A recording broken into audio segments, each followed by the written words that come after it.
To find out if his reality is a physical or mental construct, Mr. Anderson, aka Neo, will have to choose to follow the White Rabbit once more. The Matrix Resurrection is finally here. I am not the biggest fan of the Matrix films. I didn't grow up watching them. The first time I saw the Matrix films was just earlier this week.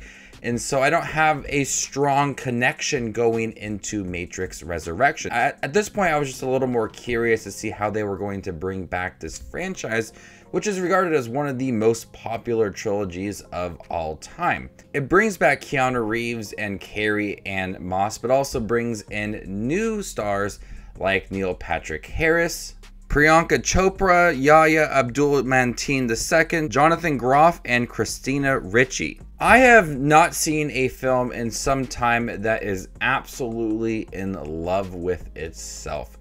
For a good majority of Resurrections, it relies on the past. It feels so stuck that it has a hard time moving forward. This is a very meta film. They discuss the original trilogy so much, talking about Warner Brothers and them wanting to create this trilogy. It's very, very odd. At some point, you just feel it's for nostalgic sake rather than telling a compelling story and something fresh and new.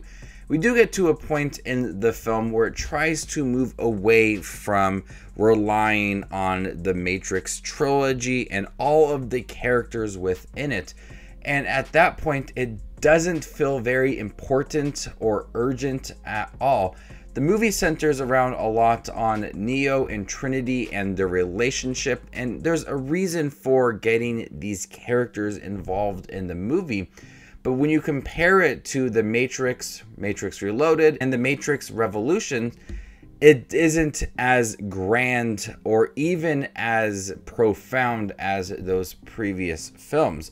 Those movies were centered on the war, but here it's just odd, and it feels really out of place when you look at all four of the Matrix films. I had a hard time adjusting to this movie as it progressed, going from relying on the Matrix films and then showing all of the characters that they have grown up, having Jada Pinkett Smith and then Priyanka Chopra, having all these characters in here and saying, hey, do you remember who they are? Yeah, and having some flashbacks. And so there's a certain point where it just gets a little old, and I could care less about the introductions of all these characters because I do spend quite some time making sure that you do not forget who these characters are.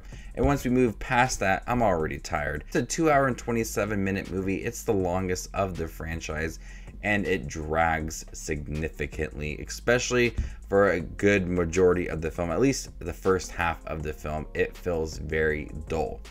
Now, this is a visually appealing film. Unfortunately, there isn't one memorable scene within this movie. I could sit down and tell you a scene that I liked from The Matrix, Reloaded, and even Revolution. But later down the road, when I talk about the 4 Matrix films, I'm going to have a hard time picking one scene out of this movie that I thought was memorable or, yeah, that was really cool.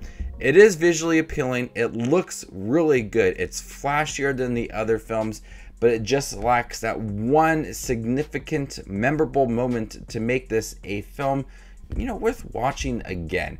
I do think Reloaded and Revolution are some mediocre films, but at least it has some decent action in there to make me think, oh yeah, I remember that film, and I remember that one action scene.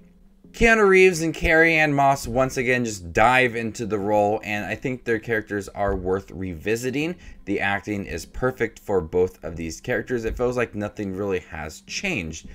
Yahya Abdul-Mateen II is playing a different version of Morpheus, who is played by Lawrence Fishburne. The performance does not match Lawrence Fishburne at all. I think it was an okay performance, but there was really like no depth giving to this character at all. And then we had Neil Patrick Harris, who was just really hamming up the role. I really liked how they handled the character. And they also had Jonathan Groff, who was playing a different version of Mr. Smith. And so we have, these characters that are returning in a, new light, but we also have the characters returning in their old form. So it is interesting to see how they kind of bring everybody back together and bridge this movie with the original trilogy. When it comes down to it, Resurrections is relying on the previous films so much that it doesn't tell a compelling story. When I think about it, I think of Force Awakens and how that film was so reliant on the original Star Wars trilogy and rehashing the New Hope storyline. Even though I did enjoy The Force Awakens, I see the similarities between Resurrections and the Matrix film, and relying on having the characters return, having their big grand moments, and at times feeling a little bit similar to other films that we have seen, especially the Matrix. Now, Matrix Resurrections is not a terrible film, but it is one that I found to be quite disappointing after having the last film being released in 2003 and having talks about Matrix films for quite some time now. It is a bit disappointing that we got this end product. So, like I said, I'm not the biggest fan of the Matrix film. I don't have that strong connection that some people may have when they saw it released in the late 90s. So, maybe my opinion would have changed if I had, some little bit of a stronger connection to the series.